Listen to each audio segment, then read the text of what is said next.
Thanks mainly to their distinctive masks, plague doctors have remained a symbol of horror for hundreds of years. Featured in all forms of art, from paintings to video games, these bird-like professionals never really slipped from the public consciousness.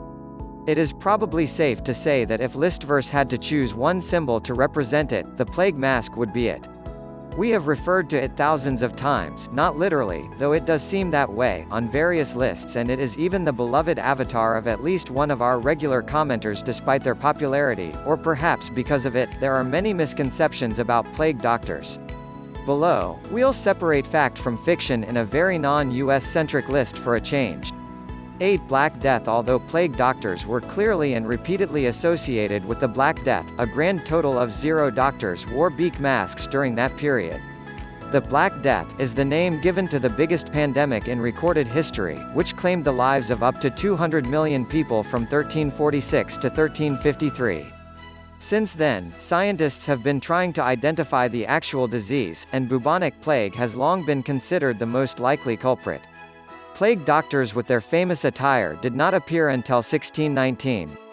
The costume was designed by Dr. Charles Delorme.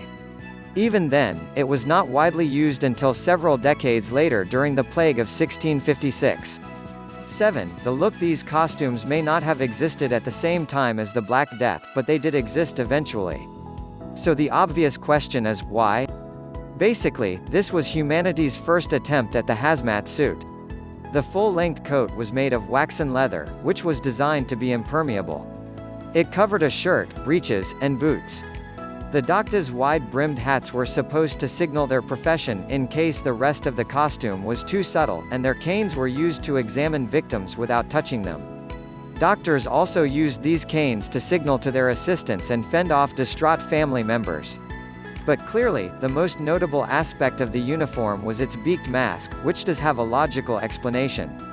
Remember that this was designed before doctors started washing their hands. So everyone was still trying to figure out how disease actually spread. 6. The smoldering look. While patients obviously had it rough during the plague, their doctors didn't have it much better.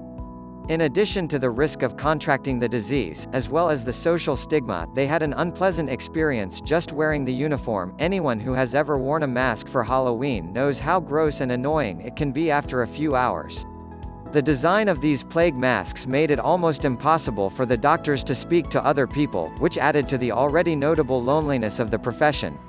5. Treated everyone. Given that the plague was so contagious that doctors needed specialist equipment, and that nobody really cared about poor people, it would be easy to assume that plague doctors only treated those who could afford it.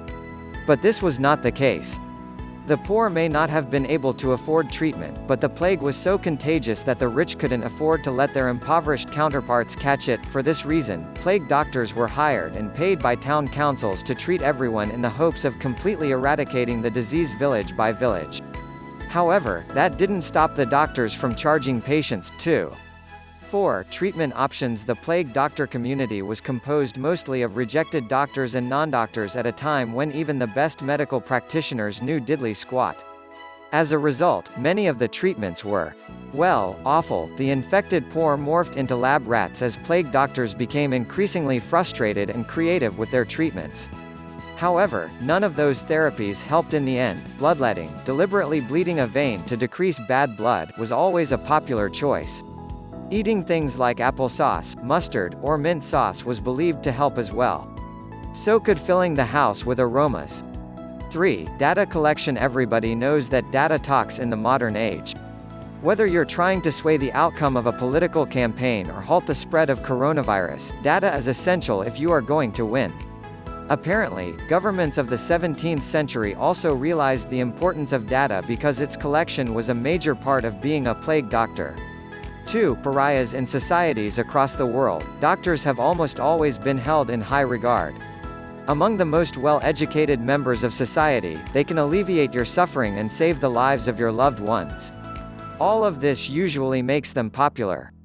For plague doctors, though, it was a different story. They spent so much time with the infected, which often caused the doctors to become sick as well, that other people were wary of socializing with them. When employed, these doctors were not allowed to mingle with the general public. Furthermore, they had to self-quarantine for an extended period when they were done treating patients. 1. Missing doctors. Plague doctors were usually well-educated, well-paid, well-liked, well-known, and well-connected. Even if they were terrible doctors, they probably came from reasonably rich families. They treated the political class and the elites, and they took part in legal proceedings. Clearly, plague doctors were important people, which is why it is so unusual that a number of them went missing.